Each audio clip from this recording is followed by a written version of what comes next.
Okay, concept of command and form objects is really nothing new. Every web application framework support command and form object. Okay, so command object is the one that gets displayed initial form page, and then whatever user has entered will be captured as a form object. So you can think of command and form objects. Some are similar or same thing. So here we have display. So this is the initial form request handling method, and here we created account object. That is a command object, and that is going to be set as the account model attribute. And then we say model attribute of account, so that is used to fill up the fields of this form.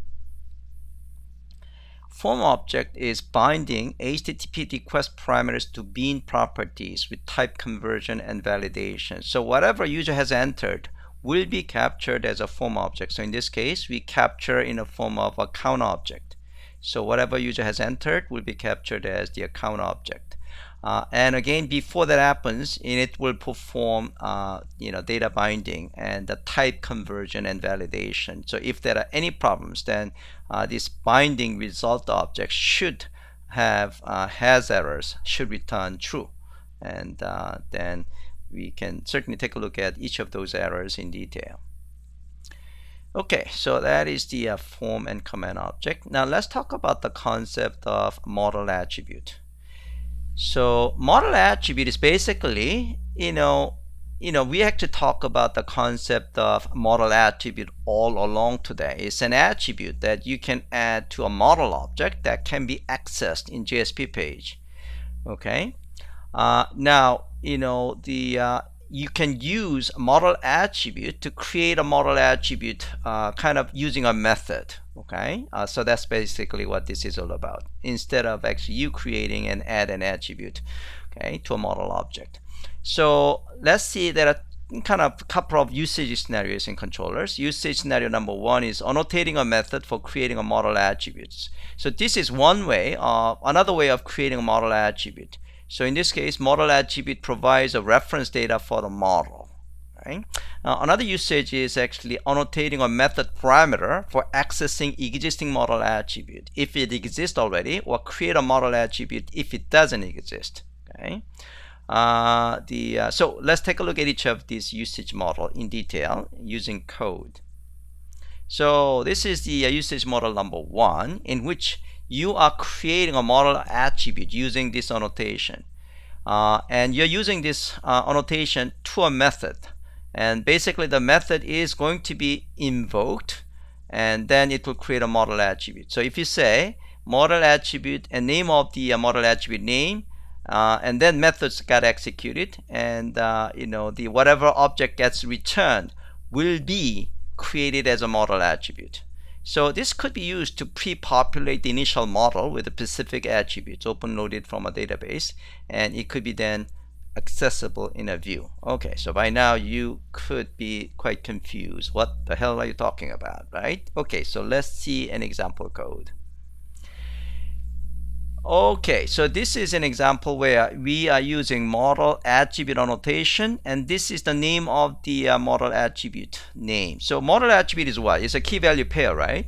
So this is the key, subject list is the key. The actual object, meaning actual value, is return value of this method. So in this case, this populate subject list method is invoked, and it's basically creating a subject list object, is a list of string object, and it gets returned. That is a value of this model attribute. Okay, so by having this method annotated with a model attribute, it's something like you are creating this guy, and then you're calling add attribute method of the model object. Okay, so instead of actually calling add attribute of the model object or model map object, you can actually have this model attribute annotation with the name of the key and then the object that gets returned. By the way, when you have this model attribute annotated method, this method gets executed before any handler is being invoked. Okay, so by the time your handler gets executed, these model attributes are all created for you. Okay, so this is a case that we are creating subject list model attribute, and then it's probably in the model already, right? And then we have insurance. Yes, this is another example. We say we are going to create insurance command, and here we created insurance command object, and then we return it. Okay, so this is the same thing as in this case. If you take a look at our previous example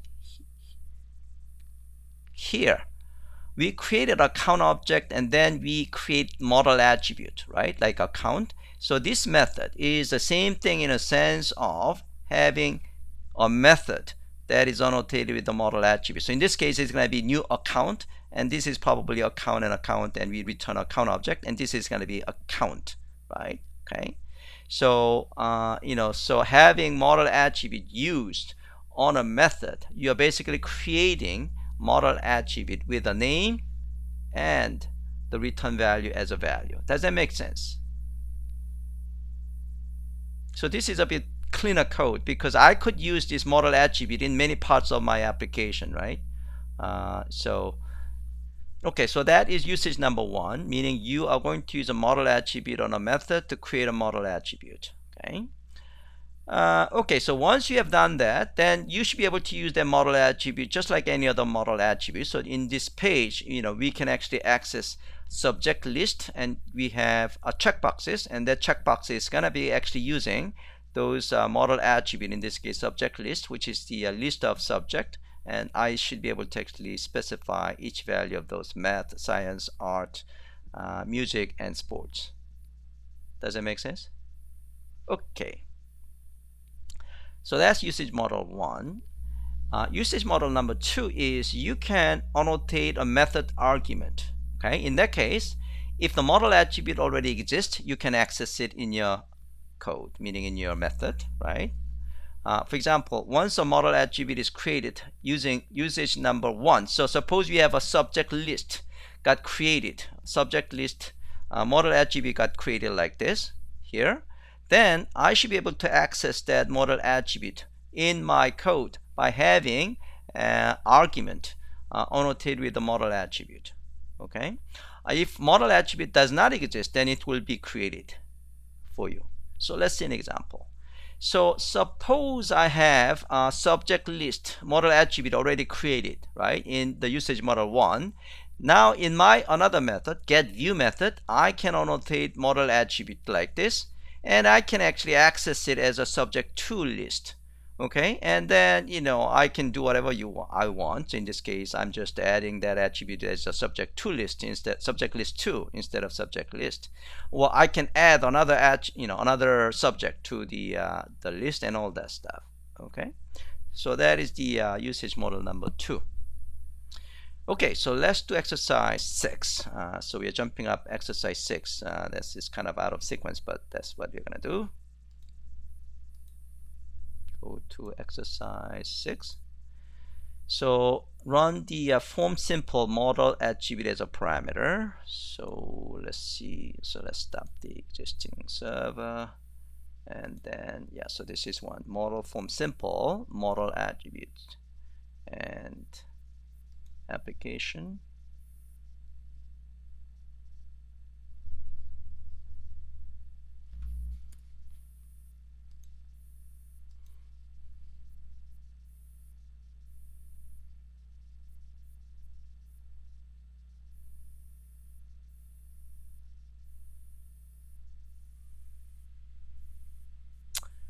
Okay, so it's running. So let's run this guy. Okay, so let me see what we are trying to do here. So okay, so you're gonna just enter some name and submit, and so you're gonna actually see the subject to list being displayed. Okay, so let's see whether that works. So whatever name, I'll just use my name, Sang, and then submit. And here we should actually see Sang's favorite subjects are math, science, art, music, sports, and daydreaming, whatever. Okay, so if you take a look at the code, so here first of all so this is the same code that I showed you in the slide. This model attribute annotation, and we create a subject list, and then the actual the value object is the collection of the subject. Okay, so as I said before any of your handler method gets executed, this method will be executed first. Okay, so by the time this get view method, when I click this guy, right, whenever I click this guy and then go there, let's see. So this is the so this is initial form and form submission, and so we're actually calling get view method, and the get view method, we are just receiving model attribute as subject list, and we are we are actually accessing as the subject list 2, and we just added subject list 2 over here. So when you call the view 2 page, it should actually have a subject list 2 like this. Okay, and this is displaying in subject 2. So for your exercise, I want you to add, let's see. Oh, it looks like a daydreaming is already added. All right. So I want you, in fact, add another one. Maybe sports, music, art, and science, and math. I want you to add to computer programming as another topic. Okay. So that is so here, if you take a look at the code, controller.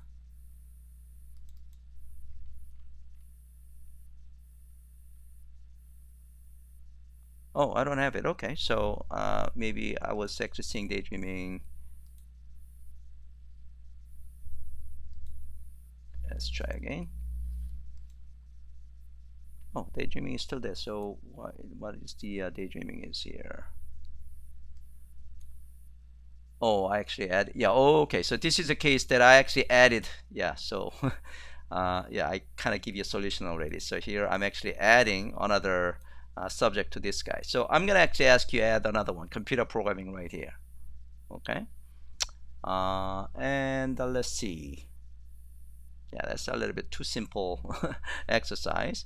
Why don't you actually create another, I want you to actually, in fact, create another method with the model attribute, like the sports list. So I want you to display the sports that you like baseballs, the soccer, or yeah, tennis and things like that, and display after this. Okay. I'm going to actually ask you to do that exercise for the next 7 minutes, 8 minutes, and then we are going to call it a day.